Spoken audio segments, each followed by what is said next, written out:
नमस्कार दोस्तों, KNL के यूट्यूब चैनल पे आप सभी का बहुत बहुत स्वागत है। दोस्तों, पीछे तक हम लोगों ने राजस्थान के भौतिक प्रदेश और राजस्थान का विभाजन और जलवायु पढ़ी, और जिन बच्चों को ये पॉइंट अभी तक क्लियर नहीं किया है वो बच्चे मेरे पीछे के वीडियो जाकर देख के पढ़ सकता है।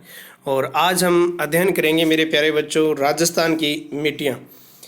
दोस्तों, राजस्थान की मिट्टियों की बात करेंगे और राजस्थान की मिट्टियों के अंतर्गत अपन बात करें तो राजस्थान के अधिकतर भाग में भूरी और बालू दोमट मिट्टी पाई जाती है, यानी जिसको हम सामान्य भाषा में रेतीली मिट्टी कहते हैं।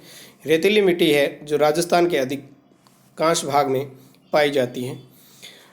तो पॉइंट को आगे बढ़ाते हुए और बात करते हैं, राजस्थान की मिट्टियों के मूल रूप से निर्वासित एवं अवशिष्ट प्रकार की हैं।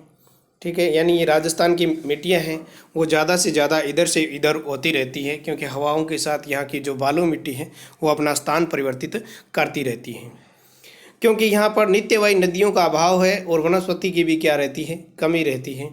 ठीक है, उसके बाद में राजस्थान राज्य के 10 मरुस्थलीय जिलों में मरु प्रसार रोक योजना चल रही है। ध्यान रखना, मरुस्थल है वो राजस्थान के 12 जिलों में विस्तृत है, और राजस्थान का जो मरु प्रसार रोक योजना है यानी मरुस्थल का भाग है वो आगे न बढ़े, इसके लिए राजस्थान के 10 जिलों में मरु प्रसार रोक योजना है जो चलाई जा रही है। राजस्थान में प्रथम मिट्टी परीक्षण प्रयोगशाला, ध्यान रखना है, बढ़िया क्वेश्चन आ सकता है ऐसा क्वेश्चन कंपटीशन की दृष्टि से। जो महत्वपूर्ण तथ्य है वो मैं इस कक्षा में आपके लिए लेके आया हूँ, जो बहुत ही महत्वपूर्ण और बहुत ही बढ़िया कंटेंट है जो आप तक मैं पहुँचाने की कोशिश कर रहा हूँ। कि राजस्थान में प्रथम मिट्टी परीक्षण प्रयोगशाला है वो 1958 में बनाई गई और कहाँ पर स्थापित की गई, जोधपुर में स्थापित की गई है। उसके बाद में बात करें कि 1952 में जोधपुर में मरुस्थल वृक्षारोपण एवं अनुसंधान केंद्र खोला गया। यहाँ पर ध्यान देना है कि राजस्थान में प्रथम मिट्टी परीक्षण प्रयोगशाला है वो 1958 में जोधपुर में स्थापित की गई, और 1952 में यहाँ पर जोधपुर में मरुस्थल वृक्षारोपण एवं अनुसंधान केंद्र भी स्थापित किया गया। दोनों जोधपुर में ही हैं, एक 52 में बना और एक 58 में बना। 58 में तो बना प्रथम मिट्टी परीक्षण प्रयोगशाला बनी, और 1952 में बनी थी, पहले बनी थी मरुस्थल वृक्षारोपण अनुसंधान केंद्र बना था पहले। ठीक है, चलो उसके बाद में बात करते हैं आगे कि राजस्थान के केंद्रीय भू सर्वेक्षण बोर्ड, ध्यान रखना है कि राजस्थान में केंद्रीय भू सर्वेक्षण बोर्ड जयपुर और सीकर में स्थित है। यहाँ ध्यान रखना है कि केंद्र सरकार का राजस्थान में जो भू संरक्षण है, धरती का जो संरक्षण करने के लिए केंद्र का जो प्रोजेक्ट चल रहा है वो कहाँ चल रहा है, जयपुर और सीकर में चल रहा है। अपवर्दन और अपक्षरण की समस्या को रेंगती हुई मृत्यु भी कहते हैं। ध्यान रखना, अपवर्दन होता है और अपक्षरण को होता है, यानी अपवर्तन होता है एक स्थान से दूसरे स्थान पर मिट्टी का परिवर्तन, और जहाँ पर मिट्टी आकर रुकती है अपक्षरण वो होती, इसको कहा जाता है रेंगती हुई मृत्यु। रेगिस्तान को आगे बढ़ना या फैलाना रेगिस्तान मार्च कहा जाता है, यानी रेगिस्तान जो आगे बढ़ रहा है उसको क्या कहा जाता है, रेगिस्तान मार्च कहा जाता है। ठीक है, उसके बाद में राजस्थान के 14 जिलों में, कितने जिलों में, ध्यान रखना, या जिलों की संख्या रखना याद रखनी है कि कितने जिलों की बात हो रही है, 14 जिलों की बात हो रही है। 14 जिलों में बंजर भूमि विकास कार्यक्रम चलाया जा रहा है। बंजर भूमि विकास कार्यक्रम कितने जिलों में चलाया जा रहा है, 14 जिलों में चलाया जा रहा है। जबकि यहाँ पर मैंने बताया था कि मरु प्रसार रोक योजना, मरु प्रसार रोक योजना 10 जिलों में चलाई जा रही है। ठीक है, और मरुस्थल कितने जिलों में फैला हुआ है, 12 जिलों में फैला हुआ है। याद रखना यहाँ पर कि मरु प्रसार रोक योजना 10 जिलों में चलाई जा रही है, मरुस्थल टोटल 12 जिलों में फैला हुआ है, और बंजर भूमि विकास कार्यक्रम है वो 14 जिलों में चलाया जा रहा है। ठीक है, देश की 20% बंजर भूमि है जो राजस्थान के अंतर्गत फैली हुई है। ध्यान रखना, पूरे देश की अगर भारत की बात करें तो भारत की 20% भूमि है जो बंजर पाई जाने वाली भूमि है, वो जो किसके अंतर्गत आती है, राजस्थान के अंतर्गत आती है। अब बात करें दोस्तों आगे कि एक होता है क्षारीयता और एक होता है लवणीयता। ध्यान रखना है, लवणीयता और क्षारीयता का क्वेश्चन है वो कंपटीशन में काफ़ी बार पूछा जाता है, तो आपको ध्यान देना है कि मिट्टी की क्षारीयता इस समस्या को कम करने के लिए हम जिप्सम का प्रयोग करते हैं। जिप्सम यानी अपन उत्तरी राजस्थान में जिसको हम अपनी भाषा में बात करें तो भाटा कहते हैं। ठीक है, और जिप्सम का प्रयोग किया जाता है। खेतों में जल निकासी की उचित व्यवस्था की जाती है, यानी क्षारीयता को रोकने के लिए जल निकासी, यानी जल जहाँ कम रुके, ज़्यादा से ज़्यादा कई जगह जल रुकता है, वहाँ क्या है कि जल के साथ लवणीय पदार्थ है वो मिट्टी के ऊपर आ जाते हैं, जिससे क्या होता है, उपजाऊपन समाप्त हो जाता है। ठीक है, तो मिट्टी की क्षारीयता को कम करने के लिए जिप्सम का प्रयोग किया जाता है और खेतों में ज़्यादा से ज़्यादा उचित तरीके से और जल की निकासी हो सके, ऐसी हम सुविधा करते हैं। उसके बाद में बात करते हैं कि मिट्टी की लवणीयता को कम करने के लिए ग्वार या ढेंचा की फसल का प्रयोग करते हैं। ठीक है, मिट्टी की लवणीयता को कम करने के लिए ग्वार या ढेंचा की फसल का क्या करते हैं, हम प्रयोग करते हैं, फसल को उगाते हैं और रोक फास्फेट का क्या करते हैं, हम छिड़काव करते हैं। ध्यान रखना है, क्षारीयता को कम करने के लिए जिप्सम का छिड़काव करते हैं और लवणीयता का कम करने के लिए रोक फास्फेट का क्या करते हैं, छिड़काव करते हैं। और फसल है लवणीयता को कम करने के लिए वाली, वो गंवार और ढेंचा की फसल है, जिसका प्रयोग अपनी खेती के अंतर्गत हम लोग करते हैं। ठीक है, उसके बाद में बात करें नहरी क्षेत्र।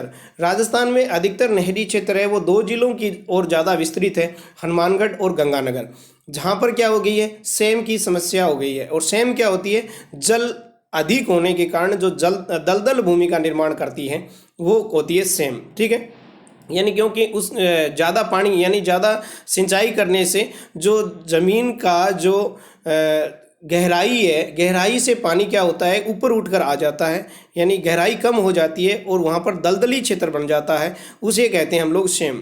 ठीक है, और सेम की रोकथाम करने के लिए, सेम को कम करने के लिए हम सफ़ेदा नामक पौधा है जो हम यहाँ पे लगाते हैं। इन्ना गाँव घग्गर नदी के क्रॉसिंग पर स्थित है। इन्ना गाँव है जो कहाँ पर स्थित है, घग्गर नदी के क्रॉसिंग पर स्थित है, जो हनुमानगढ़ जिले के बड़ोपल गाँव की समस्या से चर्चित रहा है। ठीक है, और सेम की समस्या से जो बात करें तो हनुमानगढ़ जिले का बड़ोपल गांव है वो क्या रहा है, चर्चित रहा है। उसके अलावा हम बात करें हनुमानगढ़ जिले की राउतसर तहसील की बात करें या राउतसर की बात करें तो राउतसर भी सेम प्रभावित क्षेत्र है। ठीक है, उसके बाद में बात करें आगे कि कोशिकाओं द्वारा नीचे से ऊपर की ओर रिसाव को के कारण ही क्या होती है, सेम होती है। ये भी ध्यान देना है कि मिट्टी की जो कोशिकाएँ होती है, कोशिकाओं के नीचे से ऊपर की ओर जो रिसाव होता है पानी का, उसे ही क्या कहते हैं, सेम कहते हैं, जिससे मिट्टी में क्या हो जाती है, अम्लीयता और क्षारीयता की क्या होती है, वृद्धि होने लगती है।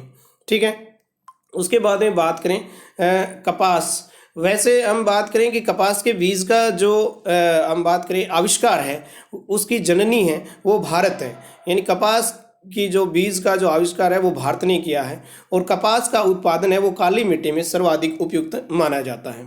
ठीक है, उसके बाद में राजस्थान में सर्वाधिक बंजर भूमि, ध्यान देना ये अलग अलग क्वेश्चन है, सर्वाधिक बंजर भूमि, सर्वाधिक परती भूमि और सर्वाधिक व्यर्थ भूमि कहाँ पाई जाती है। तो याद रखना है, राजस्थान में सर्वाधिक बंजर भूमि है वो जैसलमेर में पाई जाती है, सर्वाधिक परती भूमि जोधपुर में पाई जाती है और सर्वाधिक व्यर्थ एवं पठारी भूमि की बात करें तो राजसमंद जिले के अंतर्गत आती है। ध्यान देना, बंजर भूमि जैसलमेर के अंतर्गत, परती भूमि जोधपुर के अंतर्गत और पठारी भूमि राजसमंद के अंतर्गत आती है। ठीक है, चलिए आगे अब बात करें राजस्थान की मिट्टियों का सामान्य वर्गीकरण की। तो सामान्य वर्गीकरण किस प्रकार से किया गया है, और यहाँ पे मैं आपको जहाँ पर अंडरलाइन करके जो चीज़ बताऊँ वो आपके कंपटीशन की दृष्टि से महत्वपूर्ण रहेगी।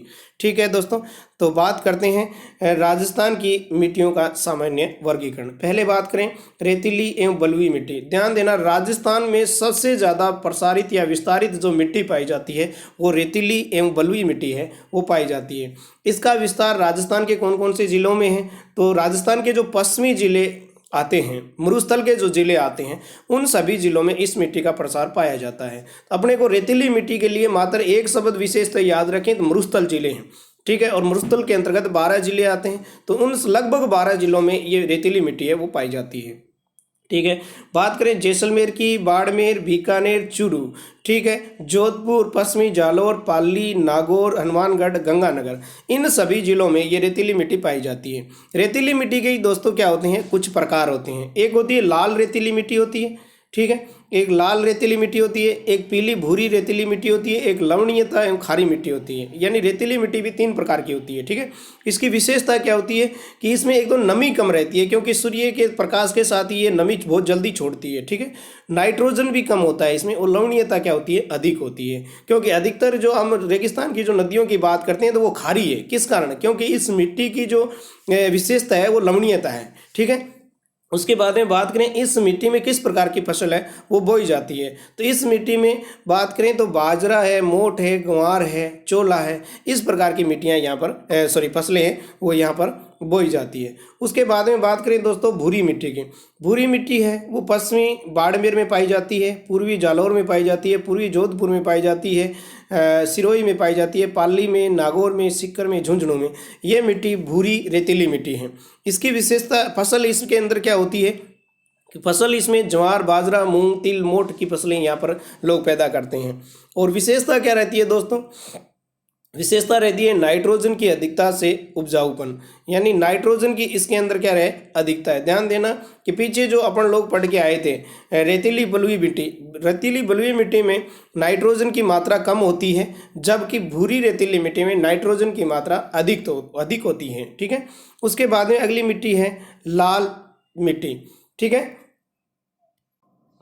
लाल मिट्टी, लाल पीली मिट्टी की बात करें, लाल पीली मिट्टी, तो लाल पीली मिट्टी की बात करें तो इसका विस्तार सवाई माधोपुर, करौली, भीलवाड़ा, टोंक, अजमेर में है, ठीक है। इसमें फसल कौन कौन सी होती है? ज्वार होता है, गेहूं होता है, बाजरा होता है, ठीक है। इसकी विशेषता क्या है? ग्रेनाइट, शिस्ट चट्टानों से निर्मित है। ये ग्रेनाइट और शिस्ट और निस्ट चट्टानों से निर्मित है लाल पीली मिट्टी। और इसमें ह्यूमस और कार्बोनेट की कमी होती है। इसमें कमी किसकी होती है? ह्यूमस की कमी के कारण है वो अपने को भी पता है कि क्या होता है, फसल के उपजाऊपन में कमी आती है। तो जब मिट्टी में ह्यूमस ज़्यादा होगा तो यहाँ पे फसल क्या होगी? अधिक होगी। और इस लाल पीली मिट्टी में ह्यूमस और कार्बोनेट दोनों की क्या होती है? कमी होती है, ठीक है। लाल लोमी मिट्टी की बात करें तो लाल लोमी, जिसको हम दोमट मिट्टी भी कहते हैं, ध्यान देना क्वेश्चन यहाँ आ सकता है, दोमट मिट्टी है तो लाल लोमी मिट्टी है उसको हम दोमट मिट्टी कहते हैं, ठीक है। इसका प्रस्तार है या विस्तार है वो डूंगरपुर और दक्षिणी उदयपुर में पाया जाता है। यहाँ पर किस प्रकार की फसल बोई जाती है? मक्का एवं ज्वार की फसल बोई जाती है, ठीक है। विशेषता इसमें लोहे ऑक्साइड और पोटास की अधिकता होती है। इनमें दोनों की अधिकता होती है, ध्यान देना है। लाल दोमी मिट्टी, ठीक है, लोहा ऑक्साइड और पोटास की क्या होती है? इसमें अधिकता होती है। उसके बाद में बात करें अपन मिश्रित लाल काली मिट्टी की। इसका प्रसार कहाँ पाया जाता है? उदयपुर, राजसमंद, भीलवाड़ा, चित्तौड़गढ़, बांसवाड़ा में इसका प्रसार है। और इसमें फसल कौन सी होती है? लाल और काली मिट्टी में, मिश्रित लाल काली मिट्टी में फसल होती है कपास और मक्का की। ध्यान देना, कपास और मक्का की फसल है वो यहाँ अधिक होती है। अगर इसमें बात करें फास्फेट, नाइट्रोजन, कैल्शियम, कार्बोनिक पदार्थों की क्या होती है? इसमें कमी होती है। फास्फेट, नाइट्रोजन, कैल्शियम, कार्बोनिक पदार्थों की इसमें क्या होती है? कमी होती है। उसके बाद में बात करें दोस्तों मध्यम काली मिट्टी। मध्यम काली मिट्टी की बात करें तो हाड़ौती का पठार या हाड़ौती के क्षेत्र में मध्यम काली मिट्टी है वो पाई जाती है। यानी कोजा बाबू में काली मिट्टी पाई जाती है। बाबू ही कोजा है तो भैया सीधी सादी बात है काली मिट्टी है वहाँ पे, ठीक है। कोजा बाबू यानी कोटा, झालावाड़, बूंदी और बारां, ठीक है। इसमें फसल कौन कौन सी बोई जाती है? कपास, सोयाबीन, अफीम, संतरा, ठीक है, ये फसल है वो बोई जाती है। और वैसे भी संतरा उत्पादन में राजस्थान का सबसे सर्वाधिक संतरा कहाँ पैदा होता है? झालावाड़ में होता है। और झालावाड़ को क्या कहा जाता है? भारत का, राजस्थान का नागपुर कहा जाता है। और भारत में सर्वाधिक संतरे हैं वो नागपुर में होते हैं। झालावाड़ के बाद में अगर संतरों की बात राजस्थान के अंतर्गत करें तो वो कहाँ होते हैं? गंगानगर में होते हैं, ठीक है। और किन्नू सर्वाधिक कहाँ होते हैं? तो किन्नू सर्वाधिक है वो गंगानगर में होते हैं, ठीक है। विशेषता इस मिट्टी की किस प्रकार की है? कैल्शियम, पोटास की अधिकता पाई जाती है। नदी घाटियों में काली और कछारी मिट्टी का क्या रहता है? मिश्रण रहता है, ठीक है। चलिए आगे बात करते हैं दोस्तों जलोढ़ और कछारी मिट्टी की। जलोढ़ और कछारी मिट्टी है ये भरतपुर, धौलपुर, दौसा, जयपुर, टोंक, सवाई माधोपुर जिलों में पाई जाती है। इसमें फसल कछारी मिट्टी में कौन कौन सी होती है? ध्यान देना, जलोढ़ मिट्टी को हम क्या कहते हैं? कछारी मिट्टी भी कहते हैं, ठीक है। और इसमें फसल होती है गेहूं, चावल, जौ, ज्वार, सरसों, कपास की विशेषता क्या है? नाइट्रोजन की अधिकता होती है, जिंक की कमी होती है और हल्का रंग क्या होता है इसका? लाल रंग की होती है। ठीक है। उसके बाद में बात करें भूरी मिट्टी की, और भूरी मिट्टी है इसका विस्तार बनास अपवाय क्षेत्र में, ध्यान देना भूरी मिट्टी है बनास अपवाय क्षेत्र में किस प्रकार की मिट्टी पाई जाती है? तो बनास अपवाय क्षेत्र में भूरी मिट्टी पाई जाती है। भीलवाड़ा, अजमेर, टोंक, सवाई माधोपुर जिले में भूरी मिट्टी पाई जाती है। इसमें क्या होता है? नाइट्रोजन और फास्फोरस दोनों की क्या होती है? भूरी मिट्टी में कमी होती है। ठीक है। आगे बात करते हैं भूरी रेतीली कछारी मिट्टी। भूरी रेतीली कछारी मिट्टी इसका विस्तार है अलवर, भरतपुर, गंगानगर, हनुमानगढ़ जिलों में। ठीक है। फसल किसकी होती है? सरसों, कपास, गेहूं, मूंगफली की यहाँ फसल होती है। विशेषता क्या है इस मिट्टी की? चूने, फास्फोरस, ह्यूमस तीनों की क्या रहती है इसमें? यानी चूना यानी जिप्सम, जिप्सम की, फास्फोरस की, ह्यूमस की, तीनों की इसमें क्या रहती है? कमी रहती है। पर्वतीय पथरीली मिट्टी, पर्वतीय पथरीली मिट्टी। ठीक है। तो बात करें पर्वतीय पथरीली मिट्टी की, तो सिरोही, उदयपुर, राजसमंद, डूंगरपुर, चित्तौड़गढ़, अजमेर, भीलवाड़ा जिलों में पर्वतीय मिट्टी है वो पाई जाती है, यानी पर्वतीय पथरीली मिट्टी पाई जाती है। कम गहराई होती है और कम उपजाऊपन होता है। ठीक है। तो दोस्तों, अगर आपको क्लास अच्छी लगी है तो इसको लाइक और कमेंट के द्वारा मुझे ज़रूर बताएं कि किस प्रकार आपको कंटेंट लगा। और इसी के साथ जय हिंद, जय भारत, आपका दिन शुभ हो।